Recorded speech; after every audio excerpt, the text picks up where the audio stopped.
గురుభ్యో నమః. అందరికీ నమస్కారం. కోర్టు తర్వాత మీ ఇద్దరికి ఇది చేస్తుంటే ఏదైనా ఇది ఛాలెంజ్ అనిపించిందా ఈ సినిమా?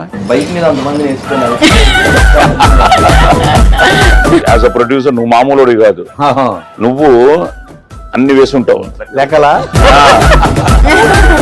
కోర్టు తర్వాత వీళ్ళిద్దరు కాంబినేషన్ అయితే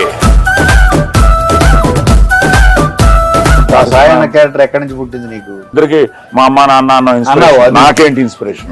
మా మామయ్య పేరు సార్. అవునా? అదే. సో కోర్ట్ చేసిన తర్వాత ఈ సినిమా ఎక్స్పీరియన్స్ నీకు ఎలా ఉంటుంది యాజ్ అ క్యారెక్టర్? ఇది యాక్చువల్లీ కొంచెం కష్టం అనిపించింది, ఎందుకంటే సినిమా ఎలా ఉంటుంది ఫస్ట్ డే నుంచి? కష్టమైన సీన్స్ ఏవైతే ఉన్నాయో అవి ఫస్ట్ అయిపోయాయి అన్నమాట. అప్పుడు రిలాక్స్ అయ్యి నెక్స్ట్ డే నేను మనల్ని ఎవరు రాపేది అన్న టైప్ లో ఉంది.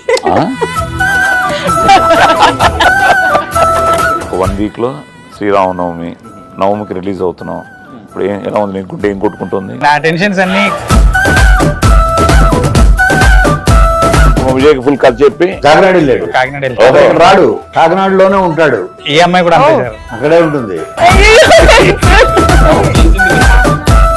మన యాక్టర్ ఉన్నాడు కదా, ప్రస్థానం అంతా చేశాడు. నువ్వు ఆయన ముందు ఆయన డైలాగ్ చెప్పి మళ్ళీ అంటున్నావు. ఎంత ధైర్యం నీకు!